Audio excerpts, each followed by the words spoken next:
ලක්ෂ්මී මෑණියෝ සමග. දැන් ලක්ෂ්මී මෑණියෝ හැමෝටම ධනෙ දෙන්නේ නැහැ. ඒක හැමෝම හිතුවට ධනෙ දෙනවා කියලා එහෙම වෙන්නේ නැහැ. ඒකට හේතුව තමයි ලක්ෂ්මී මෑණියෝ ඉන්න ගැඹුරින් අධ්‍යයනය කරනකොට විශේෂයෙන් ඔයා සුත්තම් පොත කියවුවා නම් ඔයා දකින්න ඇති ලක්ෂ්මී මෑණියෝ ආධ්‍යාත්මික දියුණුව ගැන උනන්දුයි. ආධ්‍යාත්මික ධනයක් දෙනවා. හරි? ඒ කියන්නේ ආධ්‍යාත්මික ධනය කියන්නේ මරණයෙන් පස්සේ ඔයා සුගතිගාමි වෙන්න, එහෙම නැත්නම් වඩ සෝතාපන්න වෙන්න, ඒ කියන්නේ ඒක වඩා ආධ්‍යාත්මික දියුණුව වෙන්න. ඒකත් එක ධනයක් නේ. එතකොට දැන් ඔයා මේ ආත්මෙදි කොච්චර සල්ලි තිබුණත් වැඩක් නැහැ. ඔයා ඊළඟ භවයේදී සතර පායට යනවා. ඉතින් ඒක ගොඩාක් ව්‍යාපාරික වෙන්නේ. ඒ දවස්වල මම ඔයාලට අත්දැකීමක් දුවේ ලංකාවේ ඉන්න ලොකුම ව්‍යාපාරිකයෙක්. එයා මැරුණාට පස්සේ යාළුවා ලොකු ප්‍රසිද්ධ ස්ටාර්.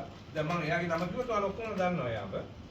එයාව මැරුණාට පස්සේ එයාගේ නෑදෑයෝ ගියා එයාගේ පවුලේ අය ගියා එයා ඊළඟට ඉපදිලා ඉන්නේ කොහෙද කියලා බලන්න. ඒ හැමතැනකින්ම කියුණා වත්තේ ගෙම්බෙක් විදියට ඉන්නවා කියලා. වත්තේ ගෙම්බෙක් විදියට එයාගේම වත්තේ ගෙම්බෙක් විදියට ඉන්නවා කියලා. හරි? ඒක කියන ප්‍රසිද්ධ කතාවක් ඒක. නමුත් එයාගේ නමින් ගොඩාක් මේවා තියෙනවා. එයා පින් වෙනත් කරා. හැබැයි කරලා තියෙන්නේ ලෝකෙට පේන්න. ලෝකෙට පේන්න පින් වෙන සමාන දානපතියෝ කරන්නේ. හරි? ඉතින් ඒ නිසා එතකොට මම කියන්නේ එතකොට එහා ලෝකෙට ධනියක් නැහැ. එහා ලෝකෙට වත්කමක් නැහැ. එතකොට ලක්ෂ්මී මෑණිය හරියට උදව් කරනවා එහා ලෝකේ වත්කම එකතු කරගන්න. ඒක වඩා අධ්‍යාත්මික දියුණුව වෙන පින් වලට එහෙම. ඒ නිසා ලක්ෂ්මී මෑණිය සමග හරියට කනෙක්ට් වෙනවා නම් ඔයා කනෙක්ට් වෙන්න ඕන දේ තමයි ඔයාට ලක්ෂ්මී මෑණිය බය නැතුව සල්ලි දෙයි. ඔයා අධ්‍යාත්මික ගමනේ පිටපයින් නැත්තම්. සල්ලි දුවත් ගොඩක් අයට කෝටි ගණන් සල්ලි හම්බුනොත් ඒවල ආයේ දෙවියෝ වඳින්නේ නැහැ. ඒක නිකුත් දැන් මෙතන ඉන්න අය ඒයි. මම එළියෙන්න කොට දෙනෙක් වඳින්නේ නැහැ. ඒක මම හොඳටම දන්නවා. හරි. ඉහළ ධනයක් මේකක් ලැබුණොත් අපි අධ්‍යාත්මික මාර්ගයෙන් පිටපයින්නවා. ඒතර ඒකට වග කියන්න ඕනේ කවුද? දෙවියෝ. ඉතින් එන්න දෙවියෝ ඒ පවට අත ගහන්නේ නැහැ.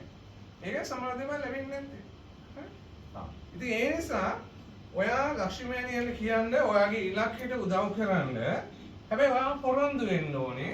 ඔයා මේ යන මාර්ගය හැමදාම මෛත්‍රී භාවනාව කරනවා. ඒක නතර කරන්නේ නැහැ.